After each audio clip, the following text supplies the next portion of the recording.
Hi and welcome back. This is part 2 of 3 of the child sexual abuse series, and I'm here to talk about the good touch versus the bad touch. I would like to acknowledge that some things that I say may be triggering for some of us, but we can get through this together.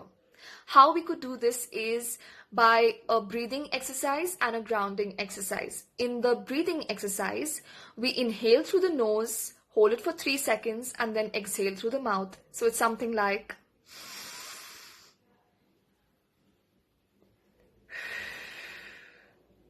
when we inhale, make sure that the part of our chest where the diaphragm is gets expanded. This will help to stimulate the vagus nerve, which in turn will help in stress relief. In the grounding exercise, make sure that you touch two surfaces of two different textures and then smell two different scents. Now, from the age of 2 to 7, children are curious about their bodies, and we see them often, touching and rubbing their private parts. Now, earlier people would try to distract them from it and ignore them, but right now it's imperative that we educate them about these things. So how exactly do we educate them? The first thing is that we've got to educate ourselves, because it's not like we can lock up the children in a room to prevent anything wrong from happening. The reality is that obstacles will happen and it's inevitable in life. So the best thing we could do is to equip ourselves so that we equip them to be able to deal with those obstacles in a better way. The second thing is to use the correct name or the proper name of the private parts, such as breasts, anus, penis, and vagina. If we use the code names or fake names for these parts, then children are going to think that there is something off or wrong about that part. If we use the correct name, then it gives it a sense of importance and seriousness to the child. The other reason is that when the child is reporting an incident to us, then the child will use the correct term instead of using a vague term like tummy, which little girls are known to use because they don't know the term vagina. A tip here is to slip in these words while educating them about eyes, nose, and the ears.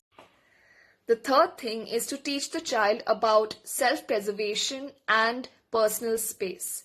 This can be done by constantly telling the child that the body belongs to him or her alone and nobody is allowed to touch it without his or her permission.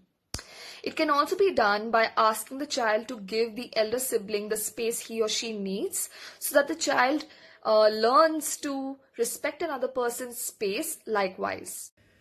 Number 4 is to not force children to return the hug or kiss to a person the child is not comfortable with, even if it is a relative or a family friend, because we need to reassure the child that we are on his or her team.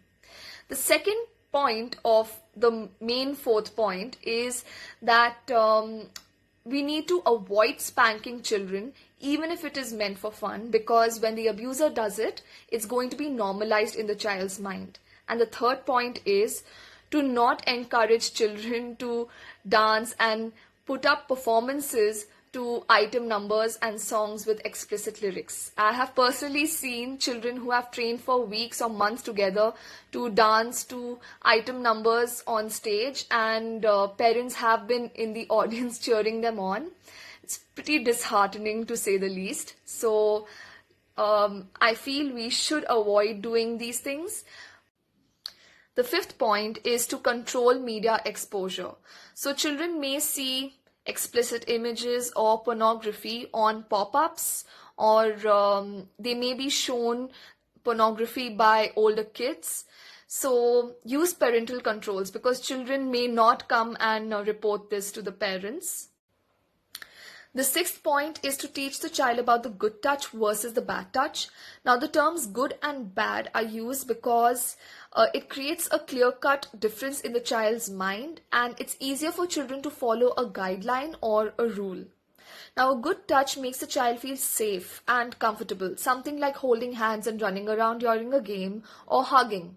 A bad touch makes a child feel unsafe and uncomfortable, something like hitting, kicking, or touching their private parts.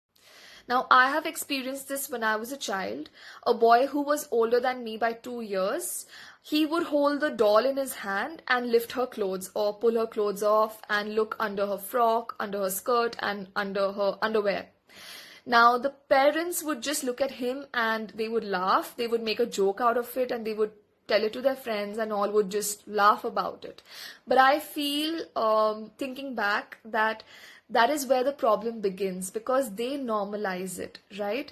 And what we as parents should be doing is to correct the child and say that no, don't do that to the doll. First of all, don't touch her there, and don't take off her clothes and look beneath her clothes.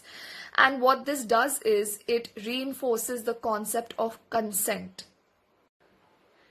Now, to demonstrate the good touch versus the bad touch, we can use two ways. The first one is to use a swimsuit model. So we can tell the child that whichever parts are covered by the swimsuit, those are the private parts, and nobody is allowed to inappropriately look at or touch them. The second thing is to use this little teddy bear or any stuffed toy of your child's choice. Now, years ago, I had watched the Tyra Banks show, and in that, she had spoken about an organization which helps with the recovery of child sexual abuse victims. These little kids would be given a teddy bear each, and then they would point to the part on the teddy bear wherever they had been sexually abused or bruised by the perpetrator. So this has inspired me to use this teddy bear to demonstrate specifically the bad touch. So the points of the bad touch are up here, the mouth, then over here, the breasts. And even if it's for a boy, girl, it does not matter. Up here, it's inappropriate. Over here, whether it's the penis or the vagina, and the anus over here, okay? And I had an idea that instead of touching or contacting it with the pen or the finger, maybe we could just, point to the part. So if I show you the profile, it's just pointing. It's not contacting, it's just pointing. So we can just simply point to the parts. So what this would do is to reinforce the idea of not touching these parts, and also the idea of consent. If you disagree with this idea, do feel free to discuss it down below in the comment section. A healthy discussion is always welcome. Teach children to say no to strangers who are offering them sweets, toys, or even a fun drive around. Do not force children to respect or obey elders who they are uncomfortable around, because they are not obligated to, even if the adult is your relative. The most important thing is to earn the child's trust in us so that they are able to confide in us, knowing that they will not be judged. We can earn the trust of a child by being good listeners and by bonding with them over activities. Now, one activity which is related to child sexual abuse education is to exchange roles with the child, so that we train the child to say no or run away or scream when they are being touched inappropriately.